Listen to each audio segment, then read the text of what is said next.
sahabat Geomaritim yang berbahagia, yang ada di rumah, semoga sehat selalu. Nah, hari ini kita berada dalam program pelesiran. Pesir di sana, plesir di sini. Nah, apa itu pelesiran? Pelesiran adalah perbincangan lingkungan kepesisiran. Tema yang diangkat hari ini cukup menarik tentang pertanian yang ada di pesisir. Saat ini kita sudah bersama seorang ketua kelompok tani yang ada di Parangtritis ya Bapak ya. Ya, nah mungkin Bapak bisa perkenalan dulu biar sahabat Geomaritim yang ada di rumah bisa tahu juga. Aduh, Bapak ini ketua kelompok taninya di Parangtritis siapa ya namanya? Monggo Pak perkenalan dulu. Pada kesempatan ini saya mengucapkan terima kasih. Selamat siang. Meskipun cuaca agak mendung, tapi perkenalkan nama saya Bapak Sumardi. Kita mewakili kelompok tani Ngudi Rezeki sebagai ketuanya, ingin menyampaikan sesuatu yang ada di Kelurahan Depok ini. Oke, ya luar biasa. Baik, tadi disebutkan dibocori sama Bapak Mardi panggilannya nggih, bahwa namanya kelompok tani Ngudi Rezeki, Pak. Iya. Bisa dijelaskan dan diceritakan Pak, jadi sejarah kelompok tani Ngudi Rezeki ini berdiri sejak kapan, kemudian anggotanya ada berapa, begitu Pak? Ya, terima kasih sebelumnya ya. Jadi kelompok tani Ngudi Rezeki kita ini kita cuma meneruskan istilahnya. Jadi orang tua dulu itu pertama udah membuat, jadi kita cuma menerusin. Kita awal pergi ke sini sekitar tahun 2004, 2006 kita eksis sampai sekarang. Wow, luar biasa. Jadi mulai merintis kembali atau meneruskan perjuangan bapak-bapak pendahulu ya Bapak pada tahun 2004 sampai hari ini. Nah, ini jumlah anggota yang ada dalam kelompok tani Ngudi Rezeki ada berapa Pak kira-kira Pak? Sebenarnya anggota kita hampir seluruhnya ya, tapi yang aktif ya sekitar 60 sampai 40-an. 60 sampai 40 orang. Nah, ini 60 sampai 40 orang ini apakah usianya mungkin bisa diberikan penjelasan Bapak rata-rata usianya berapa begitu? Sebenarnya kita masuk ke kelompok tani ini usia kita masih muda ya. Sampai sekarang usia saya sekitar 53, itu hampir semua usianya sama-sama saya. Tapi saya yang termuda, makanya di atas saya lebih banyak. Wow, begitu. Ya. Ini kira-kira ada generasi muda yang dikaderisasi untuk ikut kelompok tani Ngudi Rezeki ini nggak Pak di Parangtritis? Gimana ya? Kita sebenarnya udah merintisnya udah lama, tapi sayang petani kalau muda itu kalau pas harga pas bagus dia baru mau terjun, tapi kalau harga turun dia itu ditinggalin biasanya. Hampir semua. Begitu ya. Jadi kebanyakan generasi muda ternyata ada alternatif pekerjaan lain selain petani ya Bapak ya. Baik. Nah, Bapak ini kalau berbicara tadi temanya adalah terkait pertanian yang ada di pesisir. Kalau kita tahu tentang pesisir Parangtritis ini kan banyak lahannya itu lebih didominasi tanah yang berpasir ya Bapak ya. Banyak pasir di sini karena ada gumuk pasir juga di Parangtritis. Nah, ini bisa dijelaskan Bapak komoditas apa sih Pak yang ditanam di Parangtritis ini Pak kebanyakan? Sebenarnya kita mulai tanam di lahan pasir itu udah cukup lama juga ya, hampir sekitar kita rintis itu sekitar 2009 kan, nggak ada 2010. Kita udah di Parangtritis itu udah pertama kali udah buat sumur renteng. Sekarang udah pakai selang, agak modern lagi. Pengairan kita udah pakai pipa, pakai pompa. Komoditas kita yang utama adalah bawang merah sama cabai. Bawang merah dan cabai. Ini apakah kalau kembali lagi Pak terkait lahannya, apakah semuanya ini berpasir atau ada daerah yang dia itu sudah tanah begitu Pak? Sebenarnya kalau untuk lahan pasir itu kita persiapan menghadapi istilahnya itu globalisasi kemarin ya, tapi ternyata di pasir juga kurang bagus hasilnya ya. Kalau dibanding di sawah itu jauh sekali. Kalau sebenarnya kita mendeknya juga di sawah kayak gini ya. Ini kebetulan kita pas bulan Desember, jadi tanamannya kan padi. Nanti kalau bulan Maret, bulan Juli itu kita mendeknya di bawang merah. Di bawang merah. Kalau untuk cabai biasanya di bulan apa Bapak? Cabai cuma sebenarnya kita itu selingan ya, jadi bawang merah bulan Maret, kita sebulan nanti kita masukin cabai, tapi cuma sebentar. Cabai itu cuma istilahnya bonus buat kita ya. Kalau bawang merahnya itu udah harganya tinggi, cabai itu sebenarnya nggak seberapa. Tapi kalau harga bawang merah jatuh, biasanya cabai harganya tinggi. Cuma buat selingan aja. Iya, selingan tapi sangat menguntungkan bagi petani Ya, tentunya ya Pak ya. Oke, baik. Kalau tadi disebutkan tentang pipa-pipa yang ada di lahan pertanian ini juga sudah terpenuhi, berarti irigasi di sini tidak ada masalah Pak, atau masih ada kendala begitu terkait irigasinya sendiri? Justru kita itu irigasi nggak ada ya. Kita kalau petani kita nggak memutar otak, mungkin kayak gini tuh nggak bakalan kita tanami ya. Kita kalau musim hujan kayak gini nanam pari memang hari ini biasa ya, tapi ke situ lihat kalau pas nggak ada air, mau garap tanam kayak gini tuh bisa 50 liter bensinnya. Iya, nggak sedikit kita modalnya. Iya. Ternyata modalnya sangat besar sekali ya Bapak. Kalau cuma padi nggak ada untungnya deh. Oke. Namun hasil panen padi ini bisa Pak untuk mencukupi kebutuhan keluarga begitu, atau biasanya hasil panennya ini bisa bertahan sampai berapa bulan begitu Pak untuk lahan pertanian yang ada di Parangtritis begitu? Kalau khususnya untuk padi itu biasanya kita kan buat makan sendiri ya, jadi makannya kita itu udah over. Kita kapasitasnya berapa sih? Satu keluarga 4 orang paling berapa satu bulan. Kita itu panen ya rata-rata per rumah itu ya sekitar 15 sampai 50 sak lah, itu udah buat 2 tahun udah cukup sebenarnya. Kita cuma 1 tahun itu udah biasanya surplus. Kalau beras. Iya. Namun kalau untuk padi dijual juga Pak, atau hanya stok? Enggak, kita kalau padi kita enggak jual, cuma buat stok makan aja. Wah, berarti kalau bisa dibilang untuk stok bahan pokok khususnya beras yang ada di Parangtritis ini sudah terpenuhi over, ya iya, Pak. Udah, luar biasa sekali semangatnya dari kelompok Tani Ngudi Rezeki ini. Hampir ya Bapak semua ya. Bukan kelompok saya juga ya, ini dari Gapoktan Paris Makmur ya. Kita kan juga pengurus dari Gapoktan Paris Makmur. Jadi hampir seluruhnya sama. Luar biasa sekali. Oke Pak, nah tadi kalau berbicara tentang lahan yang ada di Parangtritis, ini kan didominasi dengan pasir begitu ya Pak.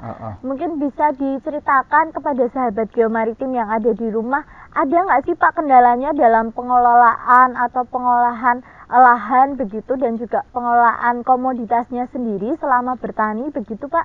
Sebenarnya gini ya, kita itu kalau bercocok tanam di pasir, kita itu mah berseberangan sama geomaritim itu. Jadi kita itu sebenarnya yang kita dambakan dulu kan, kita ada reboisasi di pegunungan pasir. Kita juga udah buat tanam kayak apa yang istilahnya pohon yang perindang di pinggir jalan itu sampai sono itu. Dulu kan gersang semua nih, orang kita tua itu sebenarnya jasanya udah benar gede loh Pak. Kita itu sampai sini dulu katanya itu udah kena pasir semua. Ini udah lumayan, kita datang udah bisa kita tanami ya. Dulu itu nggak ada. Hampir separuh kita itu sebenarnya malah kemarin itu udah sekitar tahun berapa ya, sekitar 1970 kalau nggak salah itu pada transmigrasi semua katanya. Kita kan cuma meneruskan, jadi nggak ngerti sejarahnya karena apa. Ternyata memang perjuangan orang tua dulu itu luar biasa. Ya. Oke. Jadi lebih kepada pasirnya sendiri yang menghalangi malah masuk ke lahan pertanian begitu ya Pak. Ada nggak Pak yang dilakukan kelompok tani untuk apa ya, dalam artian mengatasi hal tersebut begitu Pak? Ya itu kita kemarin menanami pohon cemara udang yang sampai situ sampai sana. Sebenarnya kita yang galang kemarin kan jalan lintas itu juga udah kita yang dibabatnya udah berapa ribu hektar.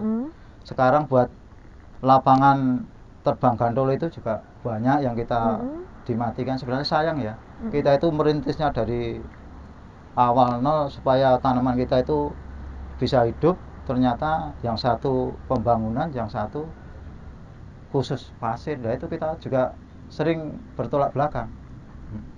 Oke, kalau dari bibitnya untuk menanam cemara udang tersebut, itu biasanya supportnya dari mana Pak? Atau dari kelompok tani ini mengusahakan sendiri bibit tersebut begitu Pak? Kita kan dari UGN dulu kerjasama.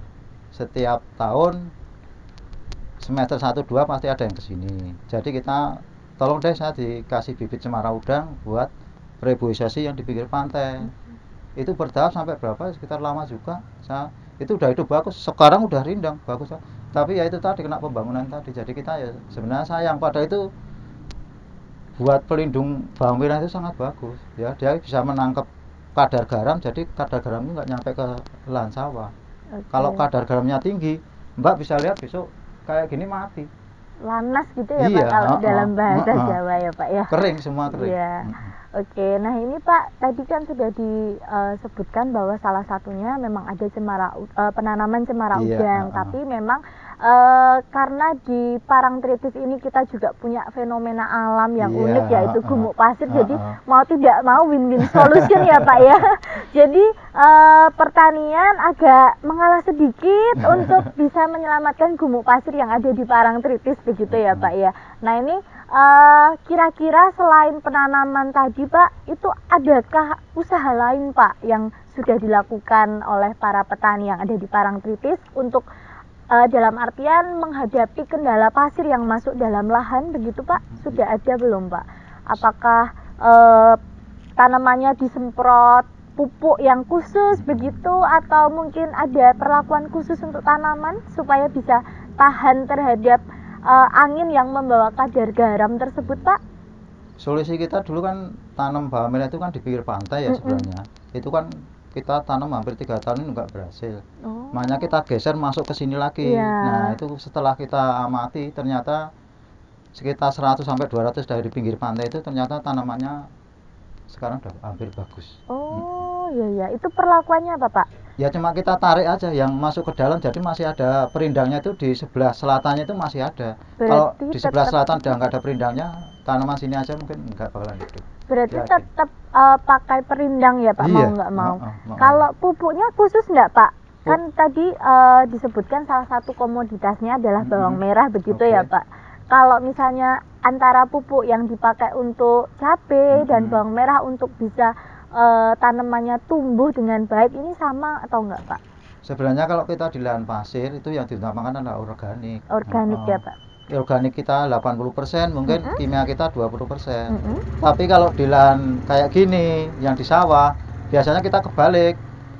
Harusnya pupuk organik banyak, tapi sekarang enggak, yang pupuk yang kimia yang banyak. Biasanya organik cuma 20%. Iya. Lebih apa ya, dalam artian mungkin lebih memberikan efek yang baik yang kimia begitu Pak dibandingkan yang organik. Kimia itu sampai sekarang masih andalan kita ya. Kalau kita pakai organik, memang organik itu kelihatannya murah, tapi biayanya buat tenaga kerja di sini kan tinggi. Jadi pengaruhnya di tenaga kerja. Iya. Berarti salah satu kendalanya juga tenaga kerja ya Bapak ya. Paling tinggi tenaga kerja di sini. Baik. Nah ini kalau misalnya boleh tahu Pak, kalau terkait tenaga kerja yang mengerjakan biasanya orang-orang Parangtritis sendiri, para petani Parangtritis, atau misal Bapak ada lahan kemudian borongan begitu orang dari mana, Gunung Kidul atau Kulon Progo yang dekat begitu Pak? Memang kalau di sini udah nggak ada ya tenaga kerja. Kalau kita pakai itu udah dari luar semua ya. Hampir bercocok tanam kayak gini kita sering pakai orang Kulon Progo. Kalau enggak ya tetangga sebelah, tapi minimal dari sebelah utara jembatan. Dari selatan jembatan cari tenaga udah nggak ada. Udah nggak ada. Kalau boleh tahu pencahariannya di sekitar yang selatan jembatan Kretek ya Pak ya? Ini apa Pak? Semuanya hampir masuk di perdagangan di pinggir pantai, pariwisata jadinya. Baik. Kalau boleh diperseni nih Pak, masyarakat Parangtritis yang jadi petani ini kira-kira berapa persen sih Pak? Sebenarnya masih mandat itu masih pertanian, tapi pertanian itu cuma sekarang juga buat sampingan ya. Jadi kalau nanam kan belum tentu harganya itu mahal. Jadi kalau kita nanam pas harganya turun, lari semua ke pantai biasanya. Tanaman di sini buat cadangan aja. Luar biasa ya ternyata tantangan petani yang ada di Parangtritis, tapi saya salut sekali semangatnya masih menggelora sampai pada hari ini. Nah ini kalau misalnya berbicara tentang komoditas yang dipanen begitu Pak, kira-kira kalau misalnya untuk tanaman bawang, kemudian cabai, kemudian juga ada padi, ini biasanya mendapat hasil panen berapa sih Pak Dalam artian dalam ton begitu rata-rata para petani di sini? Sebenarnya kalau hasil kita itu kalau bawang merah itu ya sekitar kalau tanam Maret kayak gini ya sekitar sampai 12 sampai 18 ton lah satu hektarnya. Tapi kalau nanti bulan Juli biasanya 20 sampai 24 bisa. Oh lebih ya. Tapi jangan salah. Biasanya kalau kita tanam bawang merah bulan Maret gini harganya mahal. Biarpun hasilnya sedikit, uangnya lebih banyak daripada bulan Juli. Biasanya Juli itu paling tinggi ya sekitar 7.000 lah. Tapi ini ada corona, terima kasih sekali kita ya. Jadi sama pemerintah untuk pas kita ada COVID ini harga bawang merah di sini cukup tinggi ya. Berarti stabil Pak? Tidak terpengaruh? 5 kali lipat lebih. Wow. Ya, jadi hasil kita kalau petani di sini itu kalau diprediksi setahun ini khusus buat parangtritis itu udah lebih banyak ya. Dari sekitar kita kalau Mbak lihat di sini mungkin bulan ini mobil yang masuk ke petani itu banyak sekali. Minimal kemarin itu saya hitung itu ya, penghasilan petani itu pas panen bulan September itu rata-rata di atas minimal 100 juta dapat. Sampai sekitar 500-700 banyak. Oh iya. Bulan berarti ini, ya. Kalau boleh dibilang ketahanan pangan di Parangtritis ini terjamin ya Pak selama COVID ini? Makan, cuma buat makan itu udah nggak ada masalah, kita udah lebih lah. Iya. Oke, luar biasa, ternyata hasilnya luar biasa. Ini tadi iya. tentang bawang merah Pak, yang cabai tadi belum disebutkan. Dan juga padinya. Kalau padi kan khususnya cuma buat stok makan kita sendiri tadi ya. Sudah disebutkan. Tapi kalau cabai itu biasanya bonus Mbak. Okay. Ini kemarin begitu bawang merah mahal terus, ternyata cabai juga nggak semahal bawang merah. Cabai itu paling tertinggi kemarin merah itu sekitar 21 itu hanya berapa minggu udah hilang. Kalau cabai hijau itu udah 5.000 naik turun sampai 4.000 sampai sekarang sekitar 10.000. Nggak ada hasilnya kalau cabai kemarin. Bonus hasil tambahan ya Pak ya. Oke. Iya. Nah, ya Pak, jadi kalau misalnya tadi sudah berbicara banyak tentang kelompok tani Ngudi Rezeki dan juga pertanian yang ada di Parangtritis ini ternyata banyak sekali ya Pak yang didapatkan, dan juga saya sangat kaget ternyata pendapatan pertanian yang ada di Parangtritis dan juga kondisi pertanian yang ada di Parangtritis ini selain ada kendalanya tapi juga mempunyai hasil yang baik, bisa dibilang baik ya Bapak ya. Bawang merah saya pikir termasuk yang terbaik ya, karena kita tanamnya juga udah pakai SOP, kita standar pakai uji lab, jadi kita jangan salah, kita makan bawang merah di sini kalau khususnya di Depok itu nggak bakalan tercemar kayak pestisida, itu nggak terlalu banyak ya. Masih standar, masih ramah lingkungan. Wah, ini info yang sangat menarik. Jadi kalau misalnya beli bawang merah yang ada di Parangtritis khususnya di Depok ini udah pokoknya terjamin karena sudah ada uji labnya ya Bapak ya. Jadi aman kalau untuk dikonsumsi, mau digoreng mau buat tambahan masakan apa aman pokoknya kalau belinya di Depok ya Pak ya. Iya, tapi sayang jumlahnya nggak banyak. Oke, iya baik. Nah ini Pak, ada 2 pertanyaan lagi Pak yang saya ingin tanyakan. Kalau penanaman bawang atau cabai atau padi yang ada di Parangtritis ini, adakah hama atau penyakit yang menyerang Pak? Sebenarnya banyak ya. Kita kemarin itu pas tahun 2019 ya, padi kita hampir semua nggak panen. Selain yang hibrida, kalau kita tanamnya kan hibrida terus, jadi kita masih panen. Tapi kalau yang lokal kemarin paling 10% kita dapat. Kalau padi hibrida kita ya sekitar masih 80-90 lah, masih panen, bagus Mas ya. Keluhannya apa Pak itu hama penyakitnya, menguning atau kalau bagaimana? Kalau padi kemarin kita gitu? patah leher ya, patah leher itu kena jamur ya biasanya. Itu kelemahan kita di situ. Karena terlalu banyak pupuk kimia, pupuk organiknya biasanya kurang. Ya, itu untuk yang padi. Kalau yang bawang, adakah mungkin hama atau penyakit yang menyerang begitu Pak di Parangtritis? Kalau bawang merah kemarin kendala kita yang tanam kayak terlalu lama ya. Kalau kita kan harusnya bulan Maret itu udah tanam, ada yang bulan April lebih baru tanam, jadi khusus di bulan Mei kan di sini ulat itu banyak banget. Kalau Ulat, sampai ya, kita bulan Mei itu belum berumur 40 hari, biasanya tanaman bawang merah itu untuk panen susah. Solusinya apa Pak biasanya kalau pada kena ulat begitu Pak? Kita udah saya upayakan ya, kita pakai pasang lap trap, kita pasang lem perekat itu, ternyata juga hasilnya gimana ya, belum puas lah ya. Kita yang masih pakai kimia, tapi pakai kimia juga kalau pas ulat gerayak juga nggak ada gunanya, udah habis juga tanaman kita. Soalnya ulat gerayak itu 1 malam udah habis, pasti habis. Oh iya, sangat cepat sekali Iya. ya, tidak berbanding dengan perjuangan menanamnya. Kalau biasanya untuk pupuk atau obat-obat kimia begitu dapat support dari mana Pak? Apakah dari Dinas Pertanian begitu menyupport atau mungkin sudah kerjasama dengan salah satu perusahaan begitu penyedia? Kalau khususnya obat organik, kita memang udah ada support ya dari BPTP itu. Biasanya kita yang di Wijirejo itu pasti ngasih. Tapi petani harus konsisten. Kalau pakai obat organik ya nggak boleh pakai kimia. Tapi kalau ada yang pakai kimia, ya udah dari sana pasti diberhentiin. Maksudnya di situ petani juga maunya cepat. Kalau kita pakai organik yang ramah lingkungan kan terlalu lama biasanya. Iya, ya. Nah ini pertanyaan terakhir Pak, harapan ke depan untuk pertanian yang ada di Parangtritis ini bagaimana Pak? Mungkin khususnya di Dusun Depok, ini harapannya bagaimana begitu, biar sahabat Geomaritim yang ada di rumah juga tahu dan mungkin bisa mendukung begitu Pak. Sebenarnya gini ya, semua petani kendalanya kan pemasaran. Kalau pas bawang merah, cabai itu mahal, mungkin kita online aja ya, seluruh Jawa itu mungkin tengkulak itu pada datang, tapi kalau pas jatuh harga itu nggak ada yang datang. Itulah kendala yang paling berat petani sampai sekarang. Kita juga belum bisa apa istilahnya, gimana cara memutus rantai pemasaran untuk memasok langsung ke pedagang gede juga kita masih terkendala banyak masalah. Itulah biasanya. Ya, semoga pemasarannya ke depan semakin mudah ya Pak ya, dan bisa menjangkau lebih luas lagi begitu. Ya. Statement terakhir Pak yang bisa disampaikan oleh sahabat Geomaritim yang ada di rumah, mungkin bisa disampaikan Bapak.